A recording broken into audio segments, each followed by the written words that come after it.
Hey, welcome back to Black Cat Crypto Club. My name is Drake, and today we are going to be getting into the number 2 cryptocurrency by market cap, right behind Bitcoin, and that's Ethereum. So there's a lot to cover in this video. I'm going to try and get through it as quick as possible for you guys. But Ethereum is known for smart contracts and what's known as DeFi. And DeFi stands for decentralized finance. So what does that all mean? Well, where Bitcoin essentially at its core is a digital ledger system with a scarce amount of tokens to transact and store value. Ethereum, on the other hand, and DeFi harnesses blockchain to provide financial services without middlemen. So I'm going to preface this by pointing out that just about everything in our society runs on some kind of contract, whether it's a mortgage contract, a rental lease, a car loan, or even something as simple as buying your morning cup of coffee and paying and receiving a receipt. Now, you might not need that receipt, or you might just tell the cashier to throw the receipt away because it's not really something of that much consequence, but essentially it is a contract. So smart contracts are contracts that require no trust in the counterparty. I don't have to trust this other person because it's built to be enforced digitally through code. So I don't have to trust you. I just know that the system is going to work it out, and this computer code has no interest of its own. It's just there to settle kind of a if this then that kind of code. So it can't be manipulated or faked, and it settles nearly instantly without any need for any intermediaries or middlemen. So again, what does that all mean? Let's get into a few examples. The first example I'm going to get into is in lending. And traditionally, most lending and borrowing is monopolized by banks and big financial institutions. With smart contracts, the banks are going to lose that monopoly. And for example, I can lend out money or an asset or, whatever to someone else, and the terms of the loan are written into the code of the smart contract. Now, neither party needs to trust each other or even know each other for that matter, because the contract is controlled with code in this computer smart contract. Now, most lending done today with smart contracts really works well with digital assets that are put up in the contracts as collateral. But as time goes on, the mechanics of the smart contracts will evolve, and we will see more and more lending done with real world assets. And that may sound kind of complicated and hard to understand.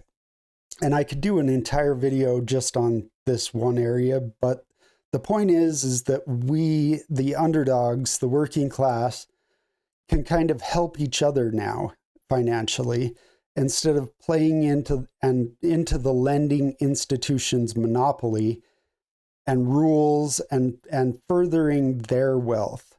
So absolutely huge if you think about it, and a big win for the underdogs. The second example I'm going to get into is real estate. And smart contracts can facilitate real estate transactions by automating tasks like property transfers, escrow services, and even rental agreements. Now, they reduce fraud and eliminate the need for intermediaries, which is the big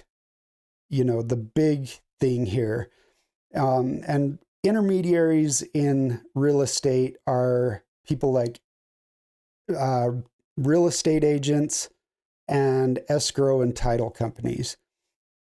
So really quick story, going back to 2011, I bought a home in Salt Lake City and it needed work, mainly needed carpeting, and I knew the date that we were set to close. And not knowing any better, I scheduled a company to come in and install the carpeting the next day. Well, little did I know that closing didn't mean that I owned the house. And even though my loan had gone through and the seller was paid, it took several days for the title to record. So before I was legally, the owner and able to do anything with the home, that title needed to record. And, just like a bureaucratic, dumb thing, but legally it's, this thing. So my friend and I, Jeremy, if you remember back to my first video, this is the friend that introduced me to Bitcoin. So Jeremy and I broke into the house, allegedly, that wasn't mine legally, and tore out the carpet and got things prepped for carpet the next day to be installed.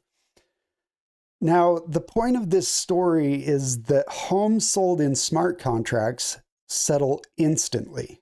So I wouldn't have needed to resort to a life of crime, allegedly. And on top of its speed, there is no need for middlemen, like real estate brokers, escrow, and title companies, like I said, and all of the fees that come with those services. So on that home specifically, I would have saved over $10,000 easily on all those fees, added up together. Now, this may be worrisome to some of you who work in those fields, like real estate.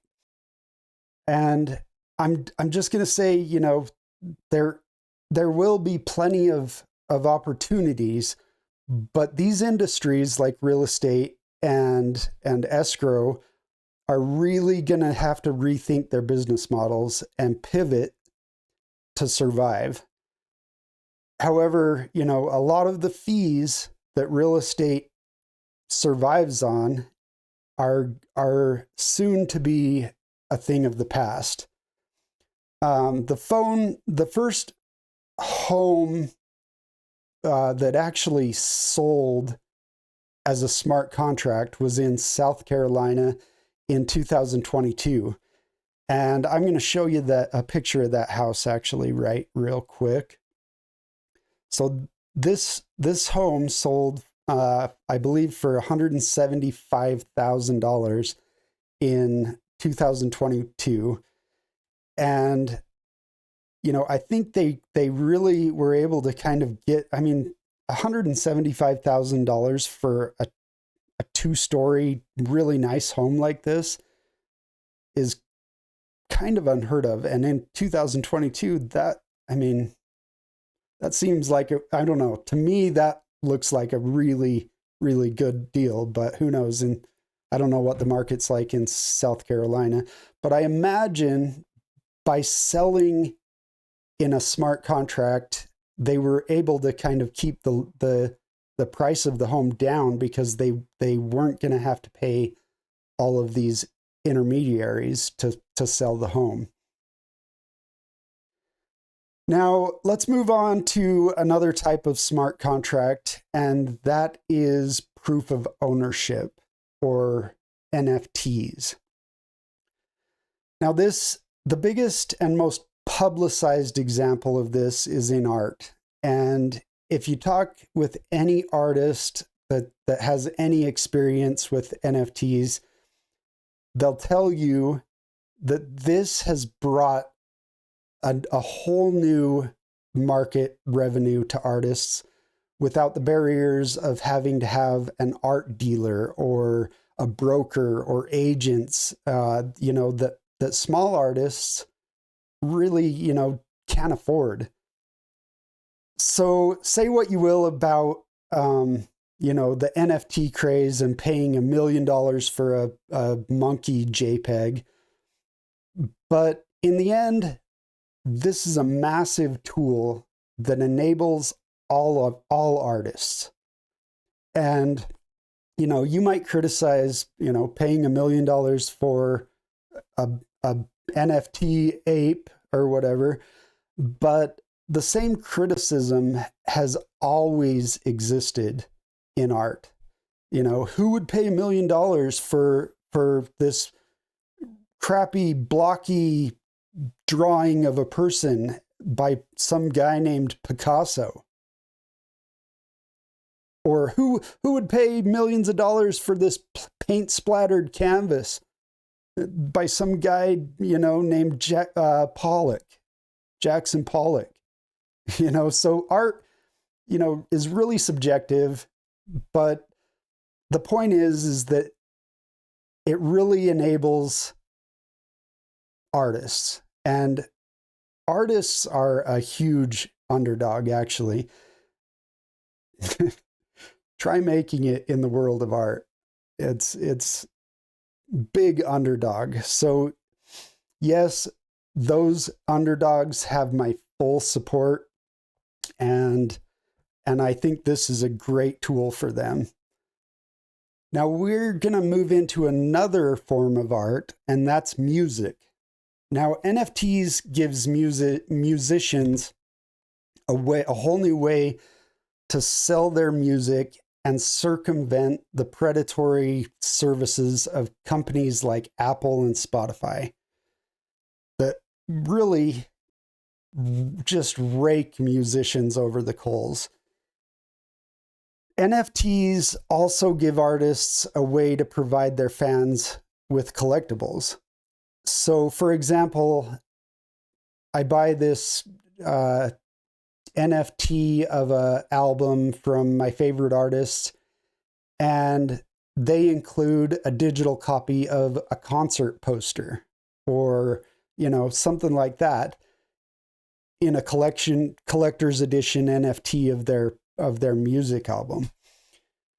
And this also provides consumers or customers, fans of the music, an easy way to trade their albums or sell their albums, which pretty much died when iTunes came onto the scene. Now that leads me into the next area, which is royalties. So NFT creators, like artists and musicians, can set up their NFTs to provide royalties. So whenever anyone resells the album or the artwork, they receive a small percentage of royalties on every additional sale afterwards. So it really opens up that whole new revenue again for these small underdogs. And it gives so much more control to these musicians and underdogs, artist underdogs, and I'm all for it, guys. I love it. Now, the next area I'm going to get into is in ticketing. And you got to understand that I think we're actually really close to seeing this go mainstream, because on some platforms, it is now cheaper to issue NFT tickets than it is to print them out. But on top of that, the big thing is that this is going to get rid of a huge predatory middleman, and that's called Ticketmaster. And if you bought a ticket lately to anything, you're going to probably know about Ticketmaster's fees. Now, Ticketmaster fees are typically about 15% of the value of the ticket. And ideally, if we got rid of the middleman there, ideally that 15% would be cut in half, and half of it would go to the musicians and half of it would just be a discount on the buying of the ticket to the fans. But even worst case scenario for the ticket buyer, if the 15% went to the musicians or the performers, I personally would rather support those people that I'm supporting in the first place than I would that 15% go to a company like Ticketmaster.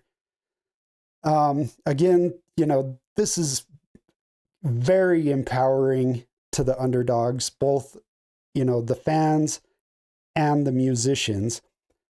But there's another issue with the current Ticketmaster system.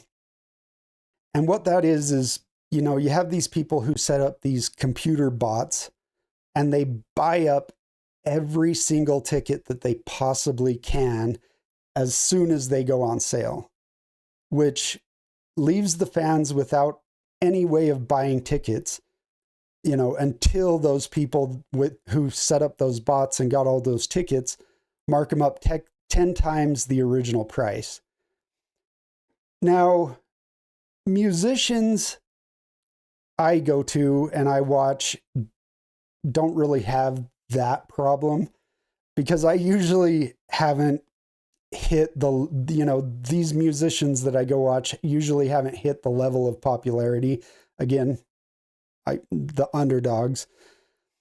But if you're a Swiftie fan, I'm sure you are well aware of this type of predatory practices when it comes to Ticketmaster. In fact, Taylor Swift fans are actually in a current class action lawsuit against Ticketmaster for this.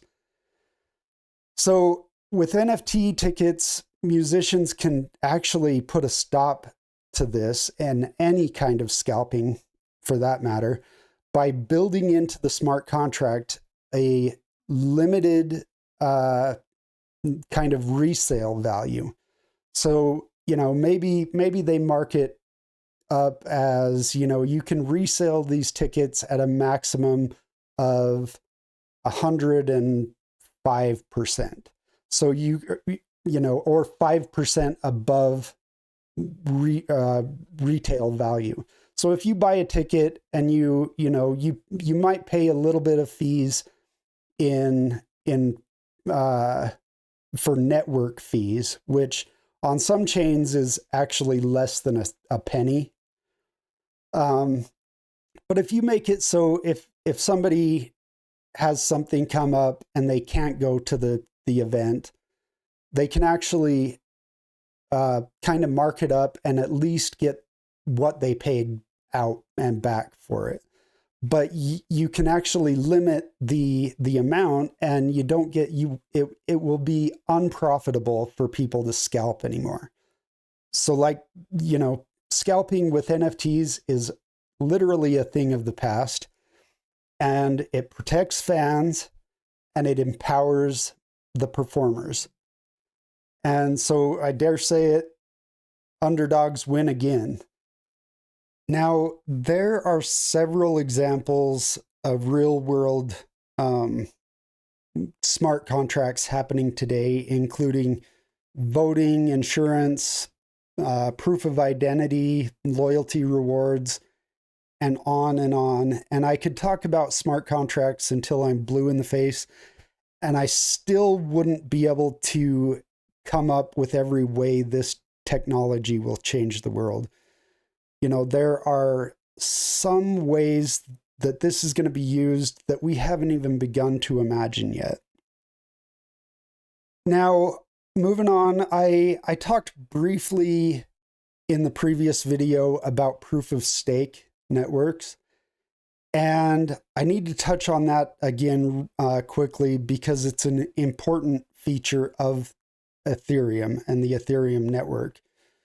Now, the big thing is that proof of stake networks like Ethereum are 90% more energy efficient than proof of work networks. And this is because instead of running massive warehouses of mining hardware. All you need is a little bit of that network's cryptocurrency or coins. And in this case, it's Ethereum or ETH, and a simple laptop. And that's all you need to help run that blockchain. And this is really cool because now not only can you invest in Ethereum and, you know, the value of decentralized finance, but you can actually participate and help maintain the blockchain. And doing so, you can earn a percentage of passive income on top of the money that you already invested. So if you buy, you know, 1 Ethereum, every year, currently the percentage, you know, and it kind of depends on where you're staking, but you can earn about 3 to 4% APY on top of your Ethereum. So this sounds, you know, awesome, right? Like low energy blockchain, distributes power away from the wealthy and back to the people. What's the catch? But more than likely, you have and you will hear a lot of propaganda and about smart contracts and NFTs, and we've already seen a lot of that with NFTs. And I can almost guarantee you this information will start from middlemen like lenders, you know, major music labels, Ticketmaster, anyone that stands to lose power because of this technology. And they will fight it because it threatens their business model. Now, that said, there are some companies that are seeing this technology. They're seeing how it makes their their current business model irrelevant, and they're pivoting. And I actually just saw this last night. I was on a NFT marketplace called Magic Eden, and Def Jam, a major record label, is putting out an NFT album, and I believe it includes a digital copy of the album, but it also entitles the buyers of this NFT to redeem and gain a physical copy, a physical vinyl copy of the record. So Def Jam is kind of pivoting from the current way of promoting artists. They're including this new service where they set up these NFTs for their artists, and it's going to benefit probably both parties on that, because doing this kind of digital work actually takes a lot less money and time for major labels to promote albums this way than it does the traditional way. So it should hopefully benefit the musicians, but this is just one example of a company seeing how they need to change and making that change to include themselves in this new arena. Now, all of that said, I do have some criticisms of Ethereum. And as I promised, I won't paint everything all sunshine and roses for you guys. So here's my criticisms. But before I get into that, I will say that I do own a pretty large amount of Ethereum. I think it's an amazing technology with outstanding developers and a lot of value. But you need to know the downsides. So the first downside is gas fees. And what gas fees are is basically network fees. You know, what it costs to, you know, change hands of Ethereum or mint an NFT or, you know, enter into a staking contract or something like, you know, anything like that. has network fees, and they're called gas fees with Ethereum. And depending on the network and network congestion, gas fees can run from, lately I've seen really anywhere from $2 to $15. And this really, fees like that really hinder especially smaller transactions. So if I'm trying to, buy that Def Jam album, and let's say, I don't know how much it is, but let's say that album is a $20 album. If I'm being charged $15 gas fees just to mint that NFT, forget it. Now, I will say that NFT of Def Jam's, NFT album, it wasn't on Ethereum. It was actually on a different network that I will show you in the next video. And that network has cheaper fees, under a penny for transaction fees like this. But Ethereum's fees right now, I feel like, are kind of outside of what they should be. Now, again, I will get into some of this in my video on the how-tos with exchanges and wallets and staking, but these fees just aren't practical on Ethereum for most cases. For, well, a lot of cases, I will say. To stake and run your validator is the second flaw in Ethereum. And to do that, to stake your Ethereum and to run your own validator, it requires a stake of 32 Ethereum, which I checked today, and it's over $110,000 to own 32 Ethereum. So it's not very underdog, if you want to empower, the people. If you have to have $110,000 to run an Ethereum node, that's kind of a killer. Now, I'm actually lucky enough that I can run my own validator, and I do have my own validator running on Ethereum. And I can kind of do a video of that, but I doubt it'd even be helpful for most people. But I will do a video on how you can stake smaller amounts of Ethereum.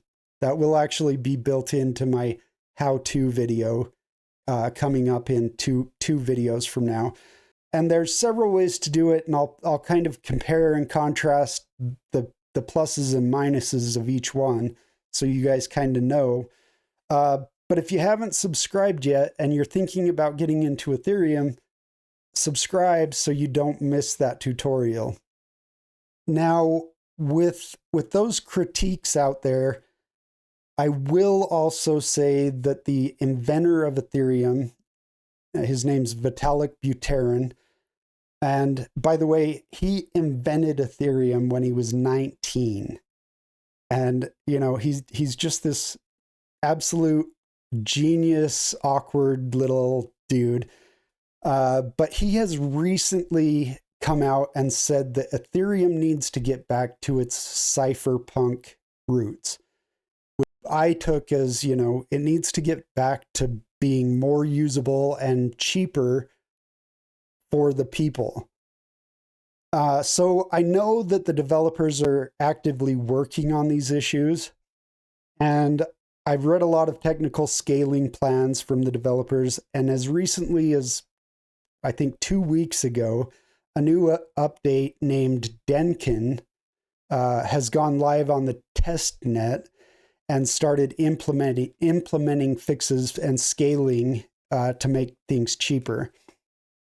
Now, I think everything's going really well with that launch because they came out and announced that they're planning to make that update go live on the mainnet in March. And you know, here's the thing. Ethereum needs to get there, because in the next video, I'm going to show you a crypto that does everything that Ethereum does, and it does it for much, much cheaper. You know, we're talking, instead of $2 to $15 gas fees, we're talking a fraction of a penny. So they've really got to get there. Now, make sure again that you subscribe so you don't miss my next video, and especially the video that I'm going to be doing after that, which is going to really show you all the tips and tricks on getting into any cryptocurrency that you want for the cheapest amount, and you know, all the tricks on making passive income by staking and things like that. So make sure you subscribe. Now, let me know your thoughts on Ethereum in the comments, and any questions. I know this video was probably, again, kind of technical. Almost everything in this area is, it's new to us. So it's going to be hard for, you know, almost everybody to really wrap your head around. So if you've got any questions, please, please, please let me know. Thank you again so much for making it this far into this video. I'm sorry for it being so long, but I think this is pretty important stuff. And I really wanted to show you this project just so you can kind of see, when you're deciding on what to buy in cryptocurrency, you really need to look into how it's being used. Is there any use cases that are actually practically happening right now? Or is it, you know, just based on ideals and it's in the early stages, which is fine, but you need to really make sure that the project is something concrete. Because I've seen other cryptocurrencies, and you'll scroll through to where it shows their developers and their founders, and it's all AI pictures of, you know, anime pictures of people, and it's just like, is this real? Probably not. So just beware of that. But I wanted to show you something that really has some value, and I really do believe Ethereum has that value, and it's already providing that value. One more thing before I go really quick. We are going to get over, and I'm gonna, like always, show you this flyer. So if you're looking to reduce your tax liability again, or if you're just looking to help out, please consider donating to Las Almas Animal Sanctuary. All of the sanctuaries, again, that I'm showing here are very small and just starting up. So any amount, $5, $10 even, really helps these animals out. So you can see the PayPal at the bottom of the screen there. Go over and show them some love. I'll leave their PayPal in the description. And, you know, their other information, their website, their Facebook. But with that, until next time, hang in there, meow. Meow, meow, meow, meow.